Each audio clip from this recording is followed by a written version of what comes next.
Hello दोस्तों, नमस्कार। मैं दीवान सिंह। आपको पता है हमारे केस की सुनवाई 25/2/2026 को होनी है और अपीलेंट्स की ओर से सारे दस्तावेज प्रस्तुत कर दिए गए हैं। लेकिन अभी तक सुप्रीम कोर्ट की साइड से पता चलता है कि आईबीए द्वारा या दूसरे रेस्पोंडेंट द्वारा अभी तक जो दस्तावेज हैं वो दाखिल नहीं किए गए हैं। इसी संदर्भ में एडवोकेट कमल पाटनी साहब ने माननीय सुप्रीम कोर्ट से अनुरोध किया है। कहते हैं, माननीय सुप्रीम कोर्ट ऑफ इंडिया के समक्ष स्थगन का विरोध और अनुपालन सुनिश्चित करने हेतु आवेदन। विनम्र निवेदन इस प्रकार है कि माननीय न्यायालय द्वारा प्रतिवादी आईवीए और डीएफएस के प्रकरण से संबंधित आवश्यक चार्ट और अभिलेख प्रस्तुत करने का स्पष्ट निर्देश प्रदान किया गया था। क्यों पता है कि ये बड़े दिनों से 30 साल से केस पड़ा हुआ और बुजुर्ग पेंशनरों का है और बार बार इसमें अड़चनें अटकाई जाती हैं। डेलिबरेटली इसको रोका जाता है, एडजमेंट लिए जाते हैं, इसलिए लिखा है। कहते हैं कि आज दिनांक उक्त निर्देशों का अनुपालन नहीं किया गया है, जो न्यायालयीन आदेश की अवहेलना की श्रेणी में आता है। कि यह आशंका है कि प्रतिवादी पुनः नॉट रेडी अथवा अन्य आधारों पर स्थगन एडजमेंट का निवेदन कर सकते हैं। यह स्पष्ट किया जाता है कि बिना पर्याप्त कारण के दिया गया स्थगन न्यायिक प्रक्रिया को अनावश्यक रूप से लंबित करेगा। कि पूर्व में पेंशन संबंधी तथाकथित समिति की रिपोर्ट हेतु समय प्रदान किया गया था, किंतु रिपोर्ट प्रस्तुत नहीं की है। वर्ष 2022 में इंडियन बैंक एसोसिएशन द्वारा प्रस्तुत शपथ पत्र की सत्ता पर भी प्रश्न उठे।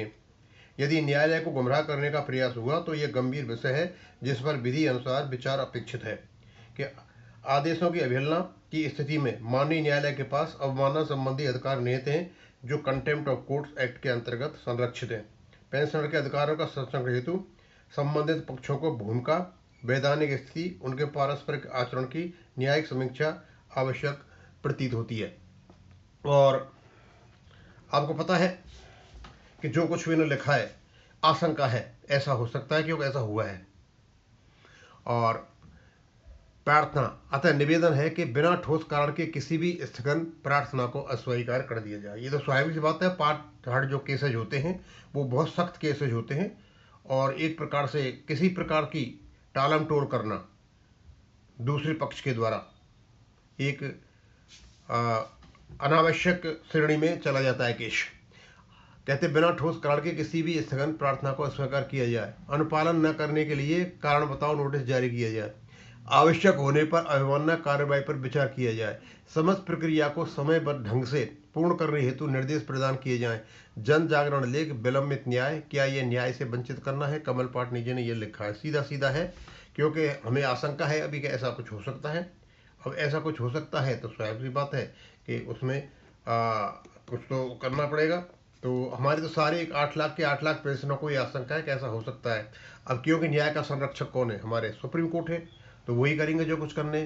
तो आगे फिर ये अनुरोध करने के बाद पाटनी जी कहते हैं, लोकतांत्रिक व्यवस्था में न्यायपालिका नागरिकों के अधिकारों की अंतिम संरक्षक मानी जाती है। जब कोई मामला देश की सर्वोच्च न्यायिक संस्था सुप्रीम कोर्ट ऑफ इंडिया के समक्ष लंबित होता है तब आम नागरिक का ये विश्वास करता है कि सत्य और न्याय की विजय होगी।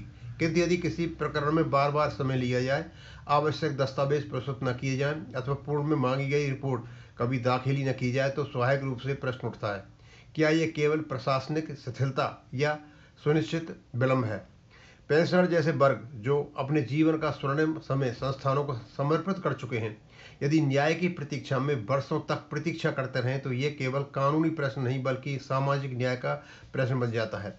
न्याय का मूल सिद्धांत justice delayed is justice denied, अर्थात विलंबित न्याय न्याय से वंचित करने के समान है। यदि न्यायालय के आदेशों का अनुपालन समय पर न हो तो न्यायिक प्रक्रिया की विश्वसनीयता प्रभावित होती है। यह भी आवश्यक है कि न्यायालय के समक्ष प्रस्तुत प्रत्येक शपथ पत्र पूर्णतः सत्य और तथ्यपरक हो। न्यायालय को गुमराह करने की कोई भी प्रयास लोकतांत्रिक व्यवस्था के लिए घातक है। जन जागरण का उद्देश्य किसी संस्था या व्यक्ति के विरुद्ध भावनात्मक वातावरण बनाना नहीं है, बल्कि यह सुनिश्चित करना है कि न्यायालय के आदेश का समयबद्ध पालन हो, पेंशनर्स के अधिकार सुरक्षित रहें, पारदर्शिता और उत्तरदायित्व सुनिश्चित हो, न्यायिक प्रक्रिया का सम्मान बना रहे, नागरिकों का कर्तव्य है कि वे विधिक नागरिकों के प्रति सजग रहें, तथ्यों पर आधारित प्रश्न उठाएं और लोकतांत्रिक संस्थाओं में विश्वास बनाए रखें।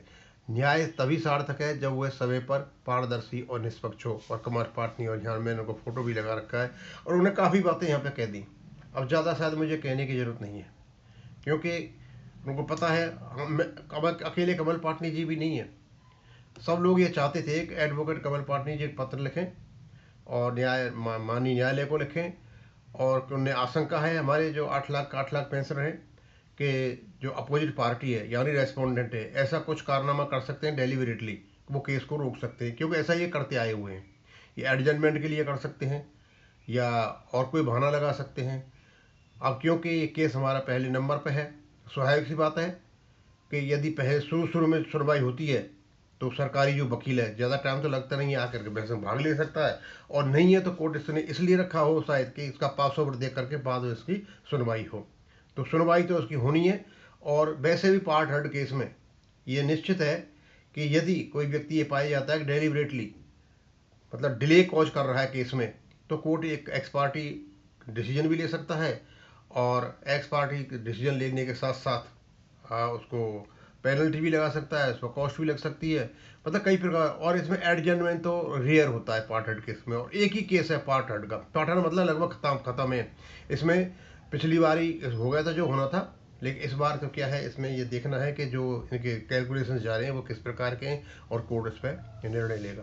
तो दोस्तों, आप आश्वस्त रहें और एकदम डिटरमिन्ड रहें, होपफुल रहें कि ऊपर वाला सब कुछ ठीक ठाक करेगा। और सुप्रीम कोर्ट जो एक न्याय का मंदिर है, देरी होती है, वह केस बहुत ज़्यादा रहते हैं, लेकिन हमें न्याय मिलेगा और हम मिलने की ओर ही अग्रसर हैं।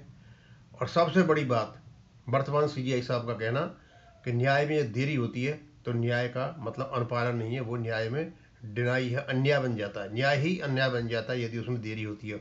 और लगता है लगभग उसी कदम पे अब शायद सुप्रीम कोर्ट चल पड़ा है कि और जिन चीज़ों की हमें ये आशा नहीं थी कि ये होगा, तो अप्रत्याशित रूप से वो चीज़ें हो रही हैं। पहले नंबर पर सिंगला साहब का केस आना अपने आप में एक जीत का संकेत है। अब मैं इसको यहीं ख़त्म करूँगा। थैंक यू, धन्यवाद।